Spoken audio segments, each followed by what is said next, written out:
Losses, credit all income and gain, ये rule revaluation account के लिए हम लोग इस्तेमाल करेंगे। अब यहाँ पे हमारा एक असेट कम हो गया, नुकसान हो गया। पहले मुझे डेटर्स से मिलने वाले थे 32,000, अब डेटर्स मुझे देंगे 30,400, तो नुकसान हो गया है, प्रॉपर्टी रिड्यूस हो गई है, वैल्यू कम हो गई है, लॉस है। और लॉस को कौन सा साइड पे रिकॉर्ड करना होता है? डेबिट साइड पे। कौन सा साइड पे रिकॉर्ड करना होता है? डेबिट साइड पे। तो यहाँ पे रीवैल्यूएशन के डेबिट में आएंगे और लिखेंगे टू आरडीडी। किसकी वजह से लॉस हो रहा है? आरडीडी की वजह से। कितने रुपए का लॉस हो रहा है? तो 1600 रुपए का लॉस हो रहा है। इतने का लॉस हो रहा है, ये अमाउंट का ये मिलेगा। इतने का लॉस नहीं हुआ, 1600 का लॉस हुआ है। ठीक है, तो 1600 रिकॉर्ड करेंगे। Next adjustment, furniture to be depreciated by 20%। Furniture की वैल्यू है 1100।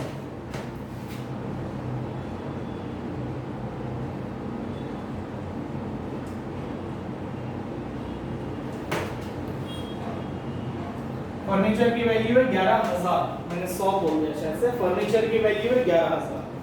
डेप्रिशिएट करने बोला है 20% से। डेप्रिशिएट का मतलब होता है वैल्यू गिराना, तो शॉर्ट फॉर्म में लिख रहा हूं DEP और ऊपर ऐसे हम लोग N लिख देते हैं। डेप्रिसिएशन @20%। अब 20% कैसे ओरली कैलकुलेट होता है? ठीक है, वो दिखा रहा हूं। 10% 1100, 10 का डबल 20 होता है, तो 1100 का डबल 20% हो जाएगा। तो 1100 का डबल निकालेंगे तो ये आ जाएगा 2200। 2200 दोनों को माइनस कर देंगे तो अपने को मिलेगा 8800। ठीक है, इन दोनों को माइनस करेंगे। ये कोई बोलेगा सर मेरे को ऐसे बताओ, तो ऐसे ऐसे निकलेगा 11,000 इंटू 20%। 0 0 कट गए, 0 0 कट गए। अब 1100 इंटू 2 कर दो, 1 2 2 1 2 2, 2200 आंसर आ गया। ठीक, फायदा हुआ है, नुकसान हुआ है? फायदा हुआ है, नुकसान हुआ है। तो बेटा असेट की वैल्यू गिर रही है, नुकसान है।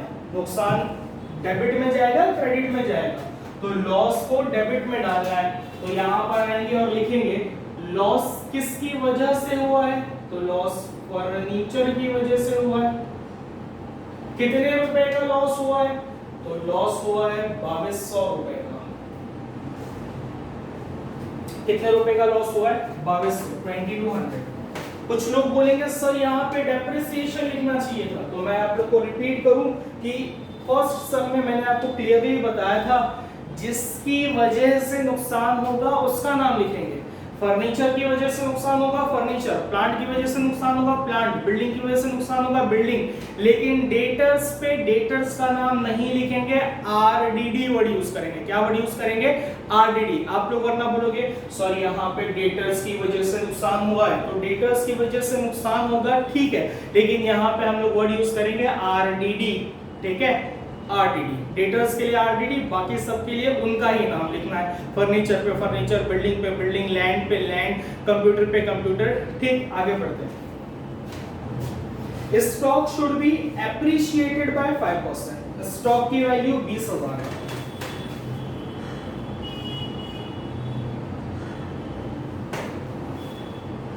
सबको इनर कॉलम में इसके लिए लिख रहा हूं क्योंकि सबके ऊपर एडजस्टमेंट है, कुछ कैलकुलेशन है।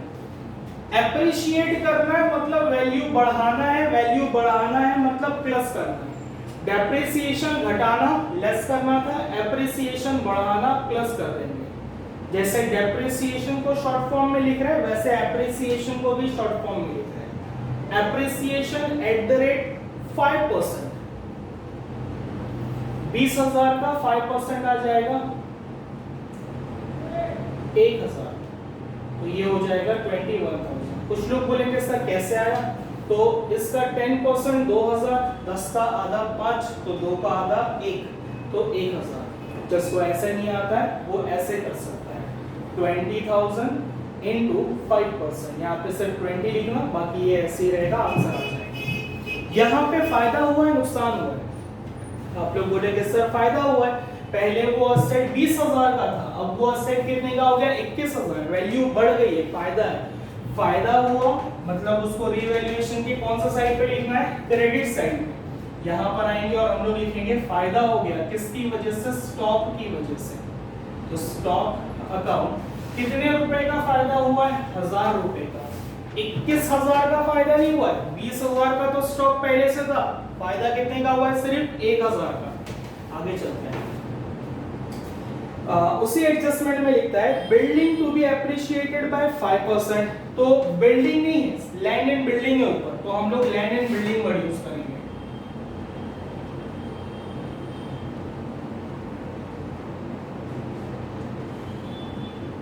लैंड एंड बिल्डिंग की वैल्यू नजर आ रही है 16,000। एप्रिसिएशन का मतलब है वैल्यू को बढ़ाना। Appreciation at the rate 5%। 16,000 का 5% निकालोगे 800 आएगा, तो ये हो जाएगा 16,800। फायदा हुआ है नुकसान हुआ है, तो आप लोग बोलोगे सर वैल्यू बढ़ी है, फायदा हुआ है। फायदे को कौन सा साइड पे रिकॉर्ड करते हैं हम लोग, क्रेडिट साइड पे। तो क्रेडिट में जाएंगे और लिख देंगे by land and building.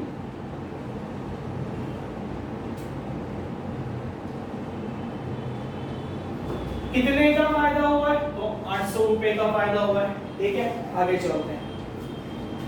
Capital account of all the partner to be adjusted in the new profit sharing ratio, ये लास्ट में कर लेते हैं, कैपिटल वैपिटल निकालने की बात कर रहा है। ठीक, अब पोस्टिंग करेंगे। एडजस्टमेंट नंबर 5 को चाहिए तो टिक मार लो, याद रहे, वरना क्या होगा कि पूरे फ्लो में सम खत्म कर दिया, एडजस्टमेंट नंबर 5 याद ही नहीं रहा। तो जब भी आप कोई एडजस्टमेंट स्किप कर रहे हो वाई स्टार मार लो, ताकि तुमको याद रह जाए। मुझे तो याद रहेगा जब मैं टैली करूंगा, लेकिन तुमको याद रहे एग्जाम में कि ये एडजस्टमेंट अभी बाकी है। पोस्टिंग करते हैं। पोस्टिंग के अंदर लायबिलिटी साइड से स्टार्ट करेंगे। लायबिलिटी में सबसे पहले क्या दिख रहा है, क्रेडिटर। तो लायबिलिटी में आके हम लोग लिख देंगे क्रेडिटर। मैंने कहा था कि कुछ लाइन छोड़ना है, किसके लिए छोड़ना है, कैपिटल के लिए। तो कुछ लाइन छोड़ करके सन्ड्री क्रेडिटर।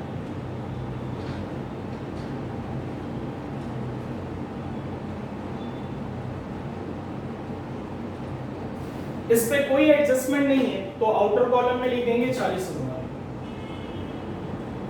अगला बिल्स पेएबल, इस पे भी एडजस्टमेंट नहीं है।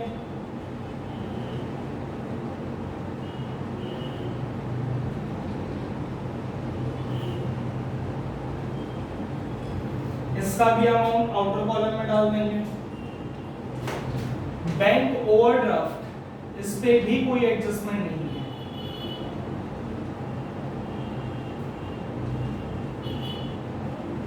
इसका अमाउंट भी आउटर कॉलम में लिख देंगे। अब आया कैपिटल। कैपिटल तो भैया कैपिटल अकाउंट में जाएगा।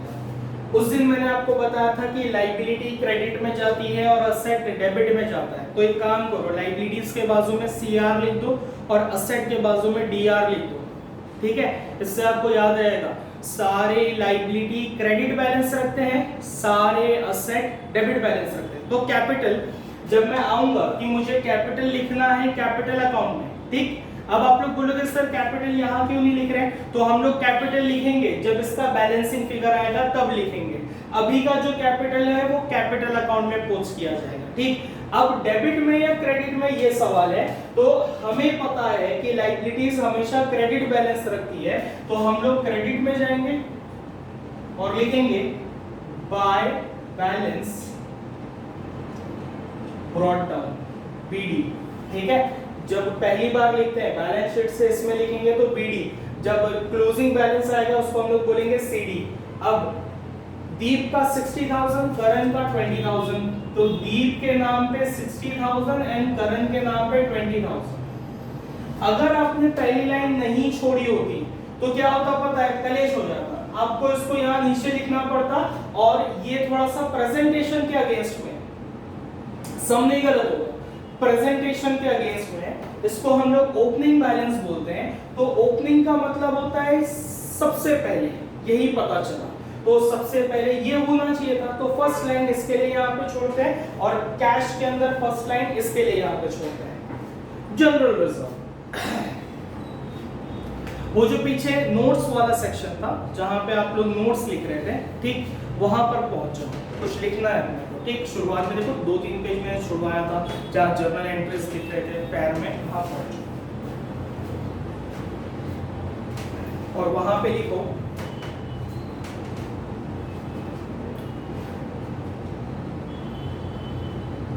हेडिंग डालना, आइटम्स, हेडिंग है heading, items to be recorded, items to be recorded, slash डालना, slash transferred, transferred to partners capital account, items to be recorded slash transferred to partners capital account, और सबको underline कर लो एक साथ, ठीक है। इसका मतलब ये है अभी जो मैं आइटम लिखाने जा रहा हूँ इन आइटम्स को हमेशा पार्टनर्स कैपिटल अकाउंट में रिकॉर्ड करेंगे। कौन सा अकाउंट में रिकॉर्ड करेंगे? Partners capital. क्यों? थोड़ी देर में बता दूंगा जैसे लिखा करके हो जाएगा। नंबर 1 पे डालना reserve fund, reserve RESERVE, reserve fund FUND, fund, reserve fund. दूसरा जनरल रिजर्व, आपके क्वेश्चन में लिखा हुआ है लास्ट वाला item, general reserve, general reserve.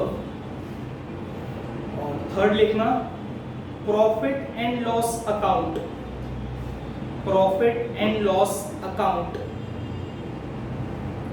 ठीक है।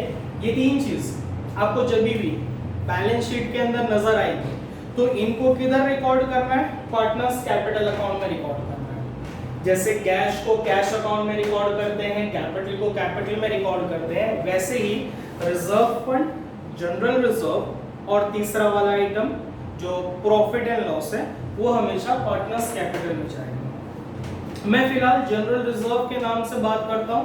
ये तीनों चीज एक ही है, नाम अलग अलग है। रिजर्व फंड और जनरल रिजर्व तो नाम भी सेम है, खाली वर्ड्स का आगे पीछे फर्क कर दिया, दोनों में रिजर्व वर्ड कॉमन है, या हम उसको प्रॉफिट एंड लॉस वर्ड से भी बुला सकते हैं। तीनों चीज एक ही चीज है। मैं जनरल रिजर्व को लेकर के बात कर रहा हूँ। जनरल रिजर्व का मतलब क्या होता है? अगर तुमको थोड़ा सा 11th के बारे में पता होगा तो वहां पे भी जनरल रिजर्व वर्ड था फाइनल अकाउंट के अंदर। जनरल रिजर्व क्या होता है? बिजनेस के अंदर हमेशा वक्त सेम नहीं होता है, कभी अप्स कभी डाउन, फिर अप फिर डाउन, अच्छे दिन भी होते हैं बुरे दिन भी होते हैं। जैसे कि अभी जो क्वारंटीन वाला डेज चल रहा है ये हर बिजनेस के लिए बुरे दिन चल रहे, बुरे दिन, ठीक है। जिसका बिजनेस जितना बड़ा उसको उतना लॉस। फॉर एग्जांपल अगर दिन में मैं 1 लाख रुपए का सेल कर रहा था तो मुझे रोज लाख रुपए का लॉस हो रहा है। अगर मैं दिन में रोज 1000 रुपए का सेल कर रहा था तो मुझे रोज 1000 रुपए का लॉस हो रहा है। तो जिसका बिजनेस जितना बड़ा था उस बंदे को उतना बड़ा सेटबैक पहुंच रहा है इस लॉकडाउन के अंदर, ठीक है। सिवाय कुछ बिजनेस के जैसे कि जो असेंशियल सर्विसेज है, खाने की है, फिर मेडिकल सर्विसेज हो गई, डॉक्टर की सर्विस हो गई, ये सब लोग चल रहे हैं। इनके अलावा ये खाली बिजनेस नहीं है, इनके अलावा बहुत सारे बिजनेस है, ठीक है। जैसे कि अगर आप लोग देख लोगे कि आपके फैमिली मेंबर्स भी घर में बैठे हुए, फैमिली मेंबर्स मतलब आपका कोई भाई जो काम कर रहा होगा, या फिर आपके अब्बा कोई काम कर रहे होंगे, या कोई दूसरा बंदा, हर कोई घर बैठा हुआ, मतलब पर डे लॉस हो रहा है। ये वो पीरियड है जब बिजनेस को सरवाइव करना है। बिजनेस को क्या करना है? सरवाइव करना है, क्योंकि बिजनेस के पास कोई इनकम नहीं आ रही है। बिजनेस अपनी सेविंग्स खाएगा, बिजनेस अपनी सेविंग्स खाएगा। आप लोग बोलेंगे सर कैसी बात कर रहे हो, बिजनेस कैसे सेविंग्स खाएगा? बिजनेस नहीं चल रहा है तो बिजनेस कुछ नहीं, खर्चे बंद है, कुछ नहीं हो रहे। तो मैं आप लोग को कुछ चीजें रिमाइंड करा देता हूँ, ठीक। बिजनेस को किस तरह सरवाइव करना है। एग्जाम्पल के तौर पे आपका जो घर का फैमिली बिजनेस चल रहा था, उस बंदे ने जिस जगह पे, जिस प्रीमाइसेस पे बिजनेस करना था, वो प्रीमाइसेस या तो रेंटेड होगी या तो ओन्ड होगी। अगर प्रीमाइसेस ओन्ड है तो चल ठीक है, कोई टेंशन नहीं, लेकिन अगर प्रीमाइसेस रेंटेड है तो भाड़ा तो भरना पड़ेगा ना भैया। भले से लॉकडाउन चल रहा है, भाड़ा तो भरना पड़ेगा। आप ये नहीं बोल सकते 2 महीने के लिए बंद है तो 2 महीने के लिए मैं क्या करता हूँ, सारा सामान बाहर निकाल लेता हूँ, 2 महीने बाद फिर आ जाऊंगा। आपको भाड़ा देना पड़ेगा, मतलब बिजनेस को वो 2 महीना रेंट सरवाइव करना है। फिर अगर आपके पास एम्प्लॉइज रहे होंगे तो एज अ गुड बिजनेसमैन आपको ये सोचना पड़ेगा कि उस एम्प्लॉइज को भी कुछ पैसा दे दिया जाए, भले से फुल अमाउंट ना दिया जाए। एग्जाम्पल के तौर पे आप एम्प्लॉय को 15,000 रुपया महीना दे रहे थे, तो आप 15 नहीं दे करके 6,000, 7,500, 5,000 देंगे, ताकि उसका जो महीना है वो सरवाइव हो जाए। क्यों? क्योंकि बेचारे के पास कोई अदर सोर्स ऑफ इनकम नहीं है, वो आपके दुकान पे काम करता था और आपके ही दम पे सरवाइव कर रहा था। तो आपकी रिस्पॉन्सिबिलिटी बनती है, जिसको हम लोग ओसी के अंदर सोशल रिस्पॉन्सिबिलिटी बोलते हैं। ये हमारी बिजनेसमैन की रिस्पॉन्सिबिलिटी है कि उसके घर खर्चे चलाए। ठीक, तो इस फेज में बिजनेस को सरवाइव करना है। अब बिजनेस सरवाइव कैसे करेगा? बिजनेस क्या करता है, जब बिजनेस बूम पीरियड पे चलता है, जब बिजनेस की ग्रोथ हो रही होती है, तो बिजनेस हर साल कुछ पैसा साइड में निकालता है। जैसे कि पिछले साल मुझे बहुत प्रॉफिट हुआ था, उससे पहले वाले साल में भी बहुत प्रॉफिट हुआ था। तो एक अच्छा बिजनेसमैन क्या करता है, हर साल के प्रॉफिट में से सर्टेन पोर्शन साइड में निकाल देता है। हर साल के प्रॉफिट में से सर्टेन पोर्शन साइड में निकाल देता है, और अगर बिजनेस कोई बुरा वक्त फेस करता है तो उस अमाउंट को यूज करेगा। कुछ लोग बोलेंगे सर बिजनेस बुरा वक्त देखने नहीं वाला है, बिजनेस कड़क चल रहा है एकदम, तो मैं बोलूंगा वो जो पैसा आपने सेव किया था ना, वो आप एक्सपांशन के लिए इस्तेमाल कर सकते हो। आपको बैंक के सामने लोन के लिए हाथ नहीं फैलाना पड़ेगा, आपने अपने फ्रेंड्स एंड रिलेटिव्स के लिए हाथ नहीं फैलाना पड़ेगा, आपको पैसा एक्सपांशन के लिए इस्तेमाल कर सकते हो। आप बोलोगे सर सही है, तो नॉर्मली हर बिजनेस कुछ पैसा साइड में निकाल के रखता है। ये कौन सा पैसा है? ये प्रॉफिट में से बचाया हुआ पैसा है। कौन सा पैसा है? प्रॉफिट में से बचाया हुआ पैसा है, जिसको हम लोग बोलते हैं जनरल रिजर्व। ये रिजर्व का कॉन्सेप्ट जो है, ये गाड़ी वगैरह के अंदर भी इस्तेमाल होता है। अगर आपके घर के अंदर या आप बाइक वगैरह चलाते होंगे या आपके पास 4 व्हीलर कार होगी, तो गाड़ी के अंदर है ना, एक टैंक के अलावा एक छोटा सा कंपार्टमेंट होता है फ्यूल टैंक के अंदर, जिसको हम लोग रिजर्व बोलते हैं। रिजर्व। अगर आपका फ्यूल टैंक जो मेन टैंक है, ठीक है, वो खाली हो जाता है, एम्प्टी हो जाता है, तो आपको एक नॉब होता है, उसको घुमाना होता है, या फिर अगर कुछ बटन होगा तो उसको आप प्रेस कर दोगे, तो आपकी गाड़ी रिजर्व में चली जाती है। रिजर्व के अंदर इतना पेट्रोल होता है कि आपकी गाड़ी नियरेस्ट पेट्रोल पंप पे पहुंच जाए। मतलब उसके अंदर कम से कम आपको 30 किलोमीटर 40 किलोमीटर आपकी गाड़ी आराम से चल सकती है, कि अगर आप किसी हाईवे पे अटक जाते हो तो आप नियरेस्ट पेट्रोल पंप पे जाकर के वहां से पेट्रोल भरा सकते हो। तो यहाँ पे रिजर्व क्या काम कर रहा था? बुरे हालात में आपका साथ दे रहा था। आप हाईवे पे चल रहे थे, आपकी गाड़ी अचानक से बंद हो गई, पेट्रोल खत्म हो गया, यकीन जानो हाईवे पे आपकी गाड़ी बंद हो गई, आपको कोई मदद करने के लिए नहीं उतरता है। क्यों नहीं उतरता है? कि उनको भी डर होता है, वो थोड़ी आपको पहचानता है। अगर मान लो वो उतरा आपकी हेल्प करने के लिए और आप जेब में से चाकू निकाल के उसके गले पे रख के उसको ही लूट लिए, तो नोबडी कम्स टू हेल्प। ठीक है, कोई नहीं आता है मदद करने के लिए। तो उस बुरे सिचुएशन में जब कोई हमारा पुरसाने हाल नहीं होता है, कोई पूछने वाला नहीं होता है, उस टाइम पे रिजर्व हमारी हेल्प करता है। आप रिजर्व ऑन करो और अपनी गाड़ी लेके निकल लो। तो यही सिचुएशन सेम बिजनेस के अंदर भी फॉलो होती है। जब हमारा बिजनेस बूम पीरियड पे होता है, तरक्की करता है, तो हर साल के प्रॉफिट में से कुछ पैसा साइड में निकाला जाता है, जिसको हम लोग रिजर्व बोलते हैं। रिजर्व बुरे टाइम पे उसको इस्तेमाल करते हैं। ठीक है, अब दिमाग लगाना और थोड़ा सा जवाब देना जो मैंने अभी अभी बोला है। जनरल रिजर्व कैसे क्रिएट किया जाता है, या रिजर्व कैसे क्रिएट किया जाता है, कैसे बनाया जाता है? सर रिजर्व प्रॉफिट में से बनाया जाता है। कहां से बनाया जाता है? रिपीट, प्रॉफिट में से बनाया जाता है। ठीक है सर, प्रॉफिट में से बनाया जाता है। अब आपके क्वेश्चन में ये जो जनरल रिजर्व दिख रहा है, मतलब ये प्रॉफिट है। ये प्रॉफिट पुराने पार्टनर्स का है या पुराने पार्टनर्स के समेत नए पार्टनर्स का भी, नए पार्टनर का भी है? मेरा क्वेश्चन है, ये जो जनरल रिजर्व दिख रहा है, ये सिर्फ पुराने पार्टनर्स का है या पुराने पार्टनर के समेत नए पार्टनर का भी है? तो आप लोग बोलोगे सर कैसी बात कर रहे हो, अभी तो नया पार्टनर एडमिट होने जा रहा है। समझे? अभी तो नया पार्टनर एडमिट होने जा रहा है, मतलब ये रिजर्व आज का नहीं है, ये रिजर्व पुराना रिजर्व है। 2 साल पुराना, 4 साल पुराना, 10 साल पुराना, या पिछले साल का, ये पुराना रिजर्व है। तो ये किन में बटना चाहिए? पुराने पार्टनर्स में बटना चाहिए। किन में बटेगा? पुराने पार्टनर्स में। इसके लिए जो रिजर्व का पैसा होता है, हम लोग पार्टनर्स कैपिटल में पुट करते हैं। कहां पर पुट करते हैं? हम लोग पार्टनर्स कैपिटल में पुट करते हैं। ठीक है, अब पार्टनर्स कैपिटल में जैसे ही लिख दोगे रिजर्व, अब रिजर्व लिखने के बाद यहाँ पे 3 कॉलम है, तो क्या तीनों पार्टनर को देंगे? तो आप लोग बोलोगे नहीं सर, अभी बात किए थे कि रिजर्व पुराने पार्टनर्स का है, मतलब इसका पैसा किन में बटेगा? सिर्फ पुराने पार्टनर्स में, नए पार्टनर को रिजर्व में हिस्सा नहीं मिलेगा। ठीक है, जनरल रिजर्व, रिजर्व फंड और प्रॉफिट एंड लॉस, ये तीनों आइटम सिर्फ ओल्ड पार्टनर्स में बढ़ते हैं। ठीक है, वो जो तीनों नाम आपने लिखा था उसको ऐसे ब्रैकेट पुट करके उनके बाजू में कॉमन लिख दो, to be distributed between old partners, to be distributed between old partners.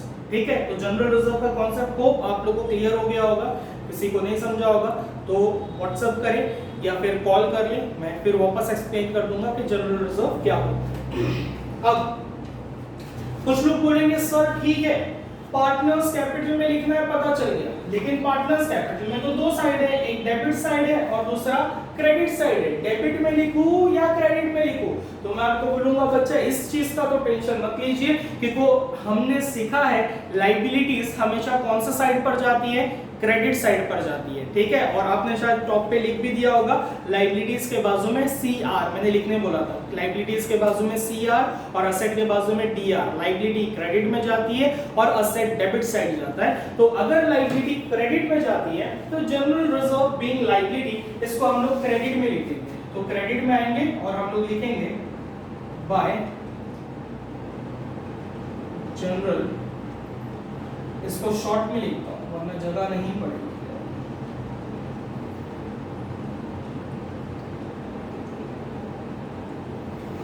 ठीक है, आगे अकाउंट वर्ड डाल लेना। अब ये जो जनरल रिजर्व है ये ओल्ड पार्टनर्स में बटेगा, तो कौन सा रेशियो लगेगा? तो ओल्ड पार्टनर्स के लिए हमेशा ओल्ड रेशियो इस्तेमाल करना, जो कि कितना है? 3:1। जनरल रिजर्व का अमाउंट कितना है? जनरल रिजर्व का अमाउंट है 20,000। आप जब इसको 3:1 में बांटोगे तो पहले वाले पार्टनर को 6,000 मिलेगा और दूसरे वाले पार्टनर को 2,000। 3:1 का कैलकुलेशन, 8,000 को बांटना है 3:1 में, मतलब 8,000 into 3 divided by 4, फिर वापस 8,000 into 1 divided by 4, 4 1 जा 4 2 जा 3 0 बच गया, 2,000 into 1, पहले वाले का 2,000, दूसरे वाले में सेम 4 1 जा 4 2 जा, तो 2,000 into 3 मारेंगे 6,000। रेशियो कैसे निकलता है ध्यान से देख लिया करो, आगे के सब में शायद मैं रेशियो छोटे मोटे जो होंगे जिसके अंदर कैलकुलेशन में ज़्यादा दिक्कत नहीं होगी वो मैं डायरेक्टली करूँगा, सॉल्व नहीं करूँगा। तो रेशियो कैसे निकलते हैं देख लो, जिसको डाउट रहेगा वो लोग पर्सनल में पूछ लेना। ठीक है, आगे चलते हैं। ये पोस्टिंग के आइटम है, इसके लिए इसको एक ही जगह रिकॉर्ड कर रहे हैं, दो जगह रिकॉर्ड नहीं हो रहा है।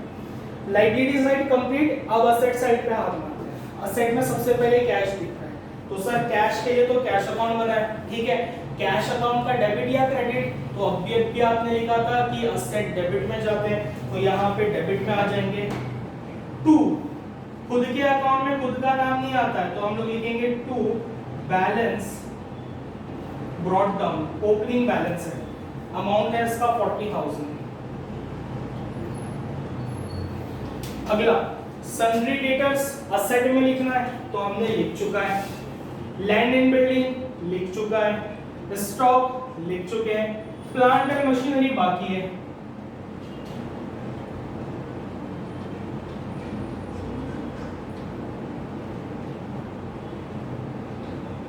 शॉर्ट में लिखा हूं, तुम लोग फुल फॉर्म लिखिएगा, एडजस्ट हो जाएगा शायद। प्लांट एंड मशीनरी का अमाउंट कोई एडजस्टमेंट नहीं है, इसके लिए डायरेक्टली आउटर कॉलम में डाल देंगे 30,000 रुपया। फर्नीचर लिख चुके हैं, पोस्टिंग कंप्लीट हो गई। अब हम लोग टैली वाले पार्ट पे चलते हैं। ठीक है, टैली कैसे करना है? पहले गुडविल अकाउंट टैली करेंगे एंड कैश अकाउंट टैली करेंगे, ये दोनों वर्किंग नोट है, तो पहले इनको टैली करेंगे। ठीक है, टैली करने का तरीका क्या था? दोनों साइड का टोटल निकालने का, डेबिट का एंड क्रेडिट का। ठीक, तो डेबिट में 10,000, क्रेडिट में 10,000।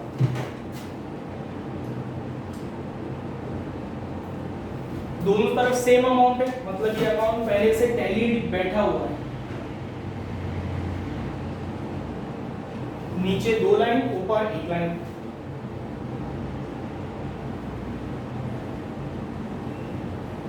ठीक है, उसके बाद कैश अकाउंट को टैली करेंगे। ठीक है, लेकिन अगर आप यहाँ पे कैश अकाउंट टैली कर देते हो तो एक प्रॉब्लम ये है कि वो जो फिफ्थ एडजस्टमेंट है ना, वहां पे देखो कैश वर्ड यूज किया उसने, मतलब ये कैश को अभी टैली नहीं करते हैं, पहले फिफ्थ एडजस्टमेंट कंप्लीट कर लेते हैं, सारा सम कंप्लीट हो जाएगा, उसके बाद हम लोग करते हैं। ठीक है, अब फिफ्थ एडजस्टमेंट के अंदर है ना, वो न्यू प्रॉफिट शेयरिंग रेशियो अपने को लगेगा, न्यू प्रॉफिट शेयरिंग रेशियो अपने को लगेगा। क्यों लगेगा? देखो वहां पे लिखा हुआ है न्यू प्रॉफिट शेयरिंग रेशियो, जिसको आपने सर्कल किया हुआ है। 3 चीजें सर्कल करने बोला, पहला कैपिटल, दूसरा एडजस्टेड और तीसरा न्यू प्रॉफिट शेयरिंग रेशियो। तो हमें निकालना है new profit sharing ratio.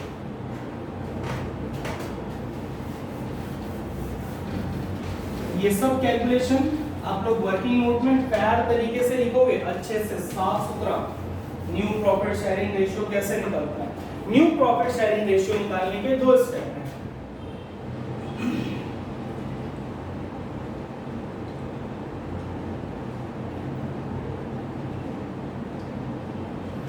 Step 1, जहां पे हम लोग निकालते हैं बैलेंस ऑफ मनी। जिनको ये नहीं आता है वो इंट्रोडक्शन वाला वीडियो देखना या फिर क्वेश्चन नंबर 1 देखना, वहां पर भी मैंने काफी डिटेल में बताया है। Balance of 1 is equal to 1 minus new partner का शेयर।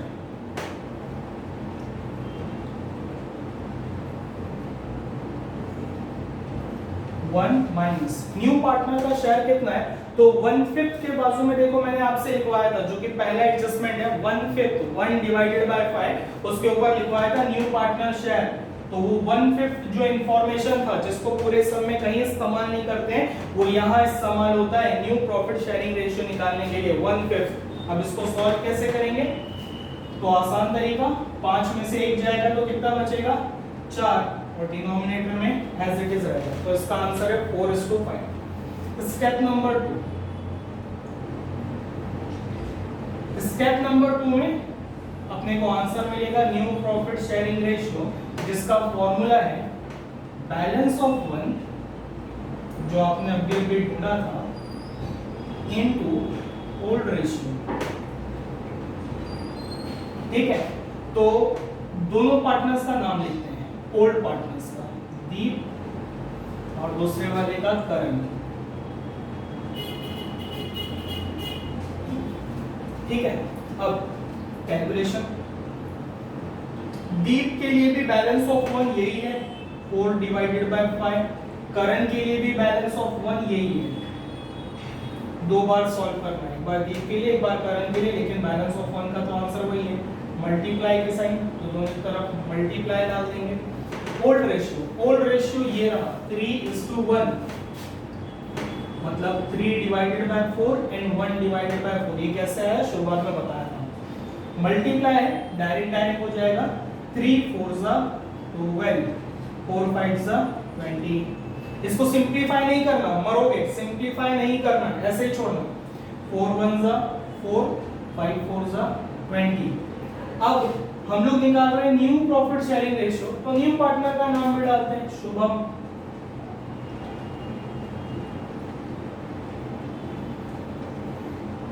शुभम का शेयर 1/5 है। ठीक है, आपने लिखा था ना न्यू पार्टनर का शेयर कितना है, तो न्यू पार्टनर का शेयर 1/5 है, तो 1/5। इसके डिनोमिनेटर में 20, इसके डिनोमिनेटर में 20, इसके डिनोमिनेटर में 5, रेशियो नहीं बन सकता है।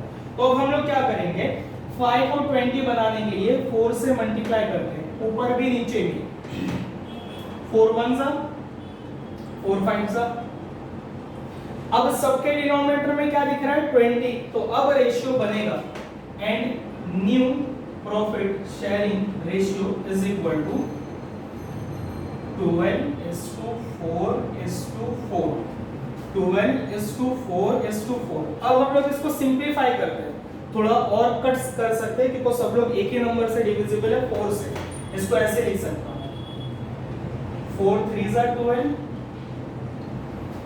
4 3 जा 12, 4 1 जा 4, 4 1 जा 4। किसी को लगता है ये क्या हो गया, छोड़ देना।